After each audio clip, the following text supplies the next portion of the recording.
আসসালামু আলাইকুম রহমতুল্লাহি ওয়া আলহামদুলিল্লাহিল্লাযী ওয়াহদা ওয়াসসালাতু ওয়াসসালামু আলা মান লা নাবিয়্যা বা'দা আম্মা বা'দ ফাকাদ ক্বালা আন-নাবিয়্যু সাল্লাল্লাহু আলাইহি ওয়াসাল্লাম মান রাআ মিনকুম মুনকারান ফালিয়ুগাইয়িরহু বিয়াদিহি ফাইন লাম ইয়াস্তাতি ফাবিলিসানিহি ফাইন লাম ইয়াস্তাতি ফাবিকলবিহি ওয়াযালিকা আদআফুল ঈমান। প্রবাসী কণ্ঠ 2 এর পক্ষ থেকে সকল প্রবাসী ভাইদেরকে এবং বাংলাদেশের সকল ভাইদেরকে আন্তরিক সালাম ও মোবারকবাদ জানাই। আমি আজ আমার অনেক অসুস্থ অবস্থায়ও আমি একটু কথা বলতে চাইতেছি। তার কারণ আজ কয়েকদিন যাবৎ বিভিন্ন খবর বা বিশেষ করে আমাদের সাংবাদিক ইলিয়াস ভাইদের কিছু ইউটিউবে খবর দেখা মনটা মানে না, কি করব। সেই জন্য এই অসুস্থ অবস্থায় কথা বলার জন্য আমি আপনাদের সম্মুখে এসেছি। সেটা হইল পিলখানার হত্যাকাণ্ড বলা হয়, সেই পিলখানার ঘটনাকে কেন্দ্র করে। এই ঘটনা আসলে সম্পূর্ণ ঘটাইছে ভারত, পরিকল্পনা সম্পূর্ণ ভারতের। কেন? ভারতের প্রতিজ্ঞা ছিল যে বাংলাদেশের সৈনিকদেরকে কেমনে দুর্বল করা যায়, বাংলাদেশের সৈনিকদেরকে দুর্বল করতে হবে। বাংলাদেশের সৈনিকদের প্রতি তারা আতঙ্কিত ছিল। কেন? যে মিয়ানমারের সাথে যখন যুদ্ধ হইল তখন আল্লাহর বিশেষ রহমতে বাংলাদেশের সকল মানুষের দোয়ার বরকতে বাংলাদেশের সেনাবাহিনীরা মিয়ানমারের 600-রও অধিক সেনাবাহিনীকে নিহত করেছেন। পক্ষান্তরে বাংলাদেশের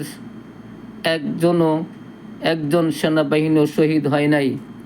এটা আল্লাহর বিশেষ মেহেরবানি ছিল এবং তাদের বাংলাদেশের সকল মানুষের দোয়া ছিল।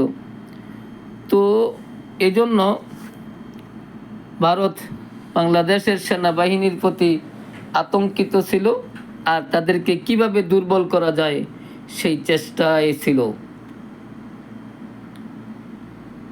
এবং বিডিআর এদের প্রতি তাদের প্রতিশোধের আগুন জ্বলতেছিল।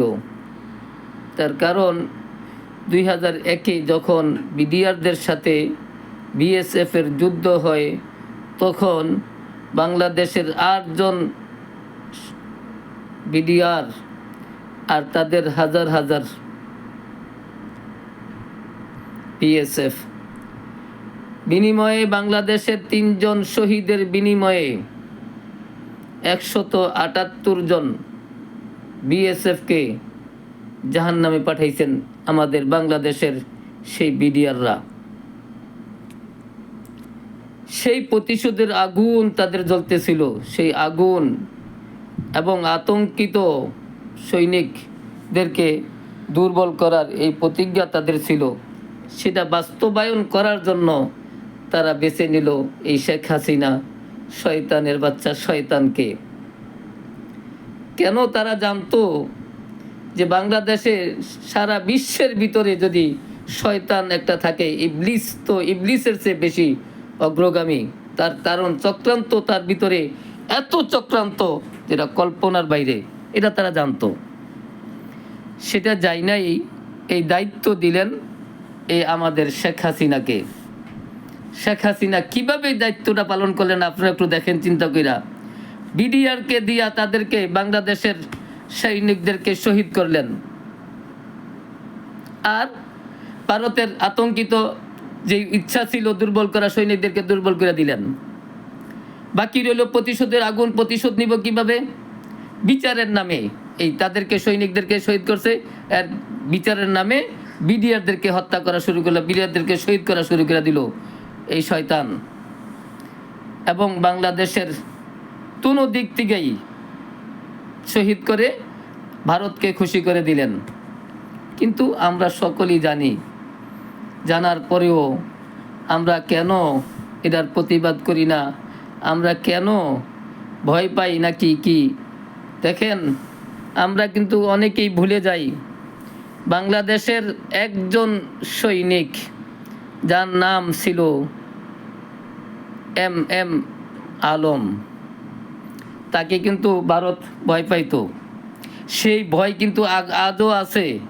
আমাদের বাংলাদেশের সেনাবাহিনী এখনও কি জীবিত আছে? এখনও সেনাবাহিনী, বাংলাদেশের দেশপ্রেমিক সৈনিক এখনও আছে, যদিও তাদের দোসররা কিছু কিছু এদিক সেদিক করছে, কিন্তু এখনও তারা আছে। সুতরাং ভয় না পেয়ে আমরা সঠিক বিচারের চেষ্টা করি, আমরা সঠিক তদন্তের চেষ্টা করি। আমরা দয়া করে, আমি আমার পক্ষ থেকে সকল প্রবাসী ভাইদেরকে বলি, আমরা একযোগে আমরা দাবি করি যে আমাদের যে বাংলাদেশের সৈনিক যারা শহীদ হয়েছেন তাদেরকে যেন আল্লাহ পাক জান্নাতুল ফিরদাউস নসিব করেন, এবং বিচারের নামে যে বিডিআরদেরকে শহীদ করা হয়েছে তাদেরকেও যেন আল্লাহ পাক জান্নাতুল ফিরদাউস নসিব করেন। কিন্তু যারা জীবিত এবং এখন জেলখানায় আছেন তাদের জন্য যেন বর্তমান যারা ক্ষমতায় আছে তারা যেন তাদেরকে অতি দ্রুত মুক্তির ব্যবস্থা করেন। এই আকুল আবেদন আমরা সকল প্রবাসী জানাবো। আল্লাহ পাক আমাদের সকলকে সঠিক বুঝ দান করুন, সঠিক বিচার করার তৌফিক দান করুন, এবং যারা শহীদ হয়ে গেছে তাদেরকে আল্লাহ পাক জান্নাতুল ফিরদাউস নসিব করুন। তার আত্মীয় স্বজনদেরকে আল্লাহ পাক ধৈর্য ধারণ করার তৌফিক দান করুন। যারা বর্তমানে জেলখানায় আছে তাদেরকে আল্লাহ পাক অতি দ্রুত মুক্তির ব্যবস্থা করুন।